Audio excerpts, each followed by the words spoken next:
Baik, Assalamualaikum warahmatullahi wabarakatuh. Lagi sekali malam ni kita bertemu untuk satu topik yang santai, relax, tidak begitu vital, dan kemungkinan sebagian besar daripada anda, terutama sekali lelaki mungkin berminat untuk isteri-isteri mereka, maksudnya untuk anak-anak perempuan mereka. Cuba you perhatikan apa yang berlaku, sebab yang ni 80% daripada masalah ni berlaku rajin-rajinnya kerap kalinya kepada wanita. Namun walaupun dia cuma kosmetik, tapi ada sesuatu yang tidak begitu menarik kalau you ditengok dengan mata kepala you sendiri. Memang kalau you pernah tengok limau Bali, tahu limau Bali, limau kedangsa, orang utara kata, yang kalau kita dulu, zaman dulu, kalau balik Penang ke atau mai balik KL ke kat Ipoh dekat Kuala Kangsar ni, antara perjalanan di tepi jalan tu banyak dia orang jual apa tu limau Bali ni. Okey, so limau Bali ni kan besar, tetapi masa dia masih muda elok, licin semua, tapi bila dia dah berumur sikit atau matang sikit,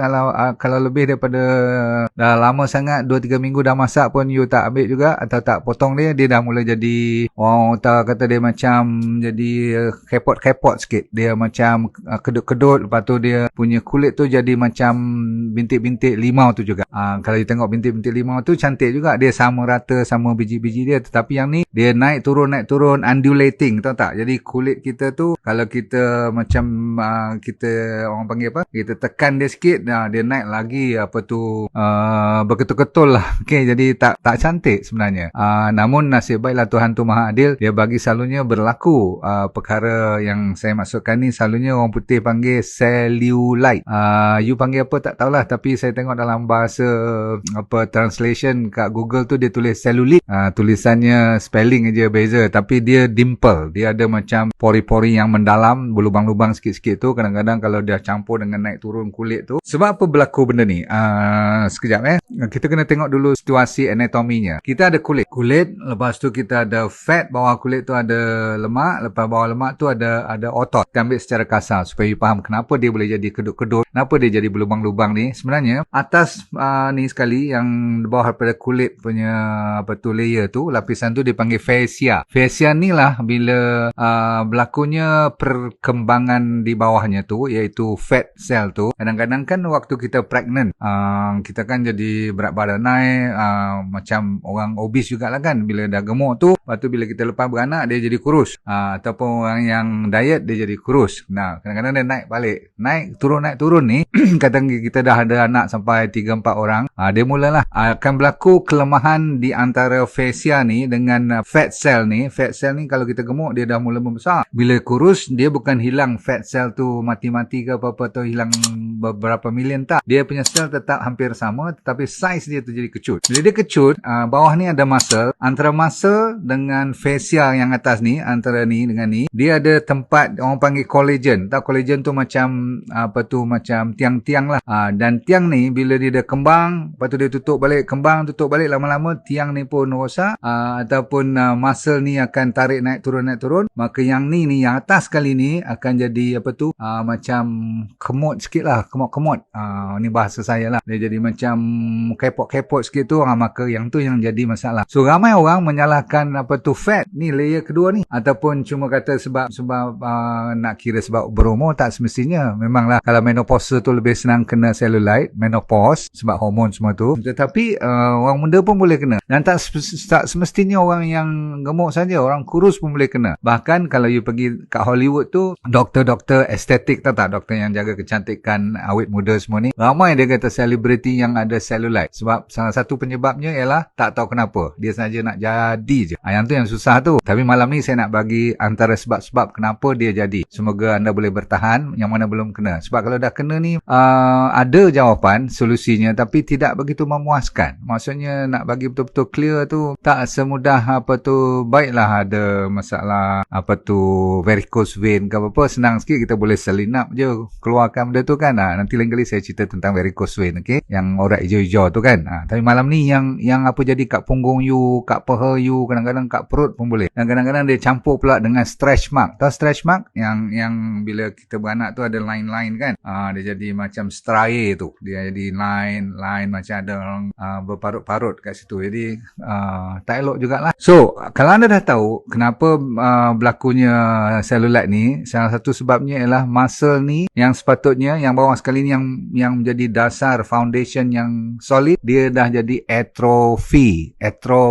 Maksudnya dia dah mula mengecut ataupun tidak tone lagi dah, tidak mantap. Jadi dia jadi lembik, dia lemah, dia tak boleh pegang lagi. Bila dia jatuh-jatuh, dia lembik-lembik, maka atas pun akan jadi lembik-lembik dan berketak-ketak. Inilah dinamakan cellulite. So nombor satu sekali, apabila yang atas tu dah mula pecah-pecah sikit dia punya persamaan kulit dia atau permukaan dia, fat cell ni pun dia boleh lagi membesar pula. Dia tolak-tolak nak keluar ke atas, maka dia timbul-timbul lah kulit-kulit kita tu kan. Ada yang timbul, ada yang turun. Dan ini berlakunya ada dua sebab. Jadi bukan semestinya tak ada sebab langsung. Selalunya disebabkan insulin tinggi, disebabkan kita rajin makan benda-benda yang bergula dan bahan-bahan proses. Dia balik-balik kepada nak kena jaga diet jugalah kan. Tapi kita kena tahulah, kita ingatkan cellulite ni cuma jadi dia saja-saja nak jadi. Tak, dia ada sebab. Nombor dua adalah sebab estrogen terlalu tinggi. Orang perempuan kan selalu ada masalah estrogen ni kan. Hormon yang tak stabil, masalah infertility lah, macam-macam lah kan. Orang perempuan memang kita kena betul-betul tolong orang perempuan, wanita, sebab dia orang macam banyak cerita dari segi hormon-hormonnya perbezaan. Sebab tu lelaki cuma 10-15% je cellulite ni. Dan kenapa pula muscle boleh jadi lembik-lembik walaupun umur baru 3-40-an boleh kena cellulite kan? Kalau kurus pun boleh kena. Sebab masalah kortisol tinggi adalah disebabkan oleh stres dan tak cukup tidur.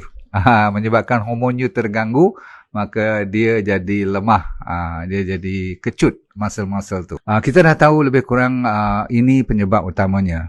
So satu, saya ulang, fat cell tengah-tengah ni boleh kembang disebabkan oleh pregnant ataupun hormon ataupun stres ataupun kita makan tak betul, gula lebih semuanya banyak sangat dia punya fat yang terkumpul di situ, okay, di bawah kulit kita. Sebab tu dia bukan semua kena cellulite. Dia bahagian pinggul saja, dia bahagian paha saja, tak sampai ke kaki pun kadang-kadang tu, tak ada sampai satu badan pun, tapi dia boleh naik ke perut pun boleh juga cellulite ni. Kadang-kadang kat tangan pun ada. Ramai orang ada kat tangan tu. Yang tu yang dia segan tu, kalau kat lengan pun boleh ada cellulite kan. Okeylah, baiklah.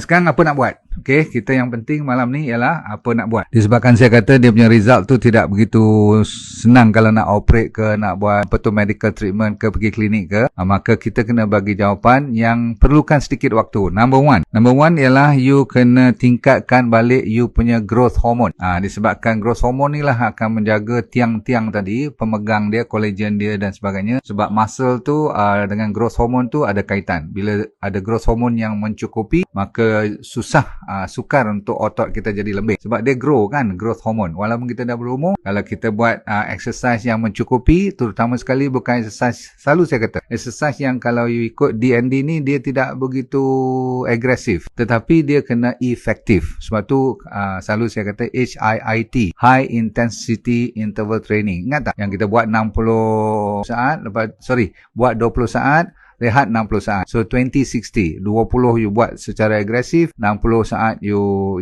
rehat. Berarti rehat lebih lama daripada buat. Tapi buat tu kena sampai betul-betul lah. Sampai kadang-kadang macam kalau orang tua-tua tak usah ikut lah. Tapi orang muda-muda kena buat sampai tercungap pun boleh. Sebab apa? You nak dapat otot yang cukup cantik. Kalau kita yang berumur macam saya ni, bawa berjalan ataupun cycle kat rumah pun boleh. Atau walk on the spot, nak buat zumba sendiri pun boleh. Asalkan bergerak. Pasal apa? Dia meningkatkan growth hormone. Nombor dua, you kena betul-betul istirahat yang cukup. Mentang-mentang saya kata exercise, nanti you nak jadi macam zaman muda dulu, tak boleh. Dia kena steady. Slow, steady tapi buat. Minimum 3-4 kali seminggu. Tapi rehat mesti cukup. Sebab dia punya recovery itulah masa kita tidur malam pun, itulah masanya growth hormone akan meningkat lebih banyak. So bila growth hormone lebih banyak, ingat tak, otot kita akan kurang atrofi, maka cellulite akan berkurangan. Sambung sikit lagi tentang protein. Jangan lupa protein daripada sayur-sayuran banyak, protein daripada makanan-makanan seperti biji-bijirin, beans and nuts and seeds, semua tu ada protein. Terutama sekali sayur-sayur seperti yang hijau-hijau semua tu pun ada protein. Jangan risau. Kalau nak makan hari cheat day, saya benarkan umpamanya telur ataupun buah-buahan seperti avocado yang tinggi fat tu pun bagus. Dan jangan lupa bila DND diet, malam dia panggil DF, dia tak panggil IF. Kalau IF tu intermittent fasting, saya panggil DF. DF maksudnya daily fasting. Oi, you dengar daily fasting, you panic kan? No, daily fasting yang memang you boleh buat pun. Sebab saya kata lepas makan malam, selalunya saya tak galakkan lepas isyak, sebelum isyak yang terbaik. Bila isyak datang, you dah boleh semayang tu, berarti you makan dah betul. Kalau sampai isyak pun you kena berehat dulu baru nak semayang isyak, berarti you dah over makan. Jadi kalau you boleh semayang isyak on time dan you makan lepas maghrib elok-elok secukupnya, cukup lah. Lepas tu cuma minum air. Kalau nak kena kopi all betul-betul, malam tak boleh ikut. Saya boleh, you all mungkin tak boleh ikut. Takut tak boleh tidur pula nanti kan. Tapi kalau you nak katakan air teh hijau ke apa-apa, minum lah, no problem. Kalau lapar sangat juga pukul 10 tu, setengah orang kan jenis yang nak makan supper, ambil lah sikit buah-buahan dan sebagainya. No more food. Itu yang dia panggil DF, maksudnya daily fasting. Okay dah, ikut betul-betul dan buat fasting yang extended hari Isnin dengan hari Khamis tu, macam besok kita puasa. Alhamdulillah, you akan settle even you punya cellulite ni. Number seterusnya ialah you kena kurangkan kortisol. Tadi kan kortisol penyebab utama cellulite berlaku sebab terlalu tinggi stres. Yang ni kena cari jalan untuk kurangkan stres. Dan satu daripadanya ialah untuk mengurangkan kortisol, you kena berkawan dengan vitamin D. Tidak lain tidak bukan ialah matahari. Siapa yang suka matahari tu alhamdulillah. Dan paling busuk berjalan lah. Jalan berkeliling rumah ke, buatlah apa pun, asalkan bergerak badan you. Okey, kita tutup cerita tentang apa lagi nak buat. Kan saya cerita tadi tentang hormon kan. Hormon yang penting kalau terlalu galak dengan estrogen banyak sangat disebabkan kita ialah kan masa kita masih lagi belum menopausal, estrogen yang mainkan peranan untuk kita punya mindset semua. Apa yang penting ialah estrogen ni kalau terlalu banyak dia menambah fat dalam badan kita. Kan saya kata tadi line kedua tu fat. Jadi kalau fat ni terlalu membesar dan banyak pula tu, dia akan menyebabkan naik turunnya kulit kita. Itu yang jadi macam kulit limau bali yang dah tua. Dia kedut-kedut, dia berlubang-lubang. Pernah tengok tak kulit limau bali? Siapa pernah tengok? Saya tak tahulah. You all dah zaman mana sekarang ni? Orang budak muda mungkin tak pernah tengok limau bali yang dah tua. Dia tengok yang hidup elok, duduk gantung aja kan. Baiklah tuan-tuan sekalian, yang penting nak kurangkan estrogen sikit. Jangan terlalu tinggi. Yang penting ialah you kena makan banyak cruciferous vegetable. Cruciferous tu yang rangup-rangup seperti gobis, cauliflower, apa lagi? Brokoli, bok choy, spinach tu bayam lah. Saya takkan lupa pada kangkung lah. Nanti dia orang panggil doktor kangkung pula. Tapi sayur hijau. Sayur yang menghijau dan yang paling bagus ialah beetroot. Nanti kenapa beetroot saya bagi tahu. Dia punya sayur tu, dia punya daunnya tu. Lepas tu anda semua kena ingat, especially kalau you dah dapat cellulite ni, dia tak boleh baik dalam masa seminggu dua. Dia perlukan waktu. So banyak bersabar ya. Sikit lagi tambahan wajib. Yang ni wajib disebabkan kita kadang-kadang ada water retention, tahu tak, fluid retention. Orang perempuan kan selalu kadang-kadang bukan masalah kidney pun, cuma senang apa tu kaki bengkak-bengkak, kalau lama sangat berdiri ataupun carry baby dan sebagainya, berdiri masak lama sangat, dia boleh menyebabkan kaki tu bengkak-bengkak. So isunya ialah potasium tak cukup. K potasium. You pergi cari kat farmasi nak 4,700 miligram sehari. Cuma takut kalau ambil terlalu banyak suplemen ni pun tak bagus juga. So apa you buat ialah kalau nak makan pisang sampai 12 biji baru cukup dia punya RDA tu, dia punya dos tu. So apa you buat? You tambah banyakkan sayur yang berwarna-warni, terutama sekali yang hijau lebihkan, dan yang beetroot. Dikenal pasti beetroot is the number one, paling tinggi potasium. Beetroot punya sayur, bukan beetroot yang merah tu, yang hijau. Dia punya daun dia. Okay, jangan lupa buat apa? Buat blended, buat campur sikit lah dengan nak masuk kurma ke, nak masuk sebiji lagi pisang 2 biji nak bagi sedap, bobo. Kalau nak bagi macam ais blended tu, bobo sikit ais ke, sedap lah. Rajin-rajin bobo santan ke sikit, lepas tu bobo daun moringa.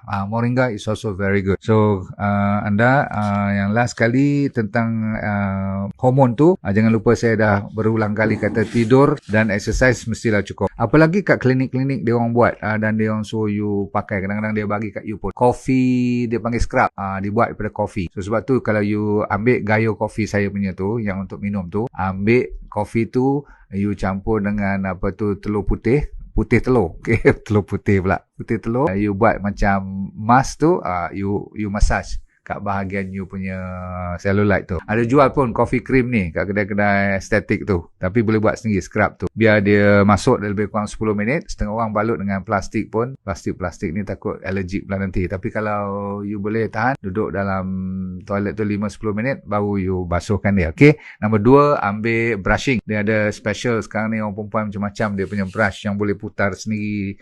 Ataupun you macam nak brush you punya coat you kan. Orang perempuan kan ada brush dia tu main. Elok-elok. Tapi dengan syarat tolak ke jantung. Always tolak ke jantung. Okay. Dan ada satu lagi mesin China dah produce ni banyak. You boleh order kat Lazada atau Shopee kan. Namanya micro needling punya macam scraper tu.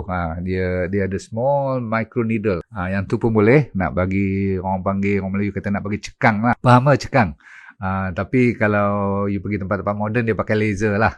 Semua ni sebenarnya kalau you ada duit boleh lah. Kalau tak ada duit tak payah. Pasal apa? You boleh pakai clay pun. Tahu clay? Tanah liat. Ataupun kalau you ada sikit budget, you beli nila emas yang saya bawa daripada Morocco tu. Di bawah arek siang. Pernah dengar arek siang kan? Arek siang kan satu daripadanya yang kita bubuh untuk jeragat tu. Dia juga kan bila you pakai tu dia jadi cekang, jadi keras sikit. Orang panggil, orang kata apa? Dia jadi macam betul-betul expanded macam tu. Dan dia mengeringkan bahagian-bahagian yang terlalu lembik tu kan. So you practice tu 2 kali 3 kali seminggu pakai nila emas. Satu lagi ialah jangan lupa kepada sacha inci oil sebab terkenal. Kalau tak ambil ni pun you kena ambil minyak ikan juga. Sebab omega 3 memang terbaik untuk cellulite. Dan last sekali jangan lupa kepada moringa dengan pegaga. Dua ni terkenal untuk juga menjaga awet muda kulit kita. Sebab tu saya buat RX Lite. RX Lite kan dia punya majority dalamnya moringa dan pegaga. Bagus sangat-sangat ni. Lain pada tu exercise yang paling mudah saya tutup cerita hari ni ialah squat. You bertinggung setakat you mampu. Saya pun tak boleh lipat habis. Macam you squat, you go up, squat, you go up. Ni boleh buat di mana pun. Di office boleh buat, di rumah boleh buat, sambil tunggu kenderaan boleh buat, tapi peliklah sikit. Up and down, up and down, up and down, berarti you tengah mengemaskinkan otot you yang dah mula terbiar lama sangat. Berarti kalau you duduk terlalu lama, itu pun menyebabkan cellulite tak boleh baik. Duduk lebih pada 2 jam tak bangun-bangun tu, satu penyakit lain pun datang. Tapi cellulite dah terkenal. Orang yang suka duduk lama, orang yang tak suka berdiri, berjalan ataupun bersila. Dia orang yang suka bersila, alhamdulillah. Sebab dia ada cara bila you bersila cross kaki semua tu, dia boleh tone you punya otot-otot di bahagian paha dan pinggul. Sebab ni 2 tempat yang paling utama. Dan akhir sekali sebab kebetulan saya banyak masukkan moringa dengan pegaga di dalam RX Lite. Dan saya baca kat sini dia juga tinggi dengan potasium yang diperlukan sangat untuk membetulkan cellulite. Baik, cukup dulu saudara-saudara sekalian. Saya kira ini agak santai betul sebab you tak panik kan. Tapi sebenarnya saya nak larikan you sebab saya dah 3 kali cerita tentang masalah immunity, masalah COVID dan sebagainya. Saya tak nak hari ni saja ramai orang bergaduh dalam sos media tu. Di social media tu tempat orang yang lepaskan luahkan perasaan. Kita tak salah. Kita jangan masuk campur, asalkan kita jaga diri, tunggu waktu giliran. Saya pun masih tunggu giliran saya juga. So walaupun saya berhak untuk pergi sebagai frontliner, tapi saya tahu frontliner yang benar-benar pergi kat depan tu lebih memerlukan. Biar dia orang pergi dulu. Saya pun dah berumur, patutnya saya pun pergi dulu. Tapi zaman sekarang ni saya juga risau kepada anak-anak saya juga. Sebab zaman-zaman sekarang ni dia tak kenal tua muda pun. Betul tak? So anda sekalian yang masih lagi menunggu giliran, jangan putus asa, banyak bersabar. Mesti ada hikmahnya kenapa kita belum ditarikhkan untuk pergi hari ni. Itu cara kita face problem, kan? Dan ayat-ayat yang kita gunakan ialah good or bad is good. Saya ulang lagi sekali. Good or bad is good. Apa saja. Sebab Tuhan tahu kenapa dia jadikan apa yang dia tengah jadikan sekarang. So kita kena usaha tapi kita kena banyak sabar. Assalamualaikum warahmatullahi wabarakatuh. Jaga diri elok-elok ya. Baik, saya mencari cuma 20 orang saja yang kali ini untuk saya buat kelas demi kelas untuk saya mengajar dia jadi dropshipper saya. Saya punya trainer, saya dah ajar di mereka untuk train you all tanpa modal langsung, yang perlu cuma handphone dan jari yang masih boleh bergerak. Kalau itu ada, you dah boleh berniaga tanpa modal. tanpa risiko apa-apa. Sama ada you bekerja boleh buat part time ataupun full time suri rumah tangga, no problem. Dengan syarat you kena rajin sedikitlah belajar dan ikut apa yang kita tunjukkan, sebab semuanya dibuat secara percuma. So kalau nak dari antara 5 hingga 10 ribu tu, orang kata apa, senang-senang aja kalau you buat betul-betul. Okey, nak lebih pun boleh, tak ada masalah. Nanti kita pelan-pelan akan ajar you, dan yang penting you sign up dulu secepat mungkin. Cuma 20 yang pertama saja, okey?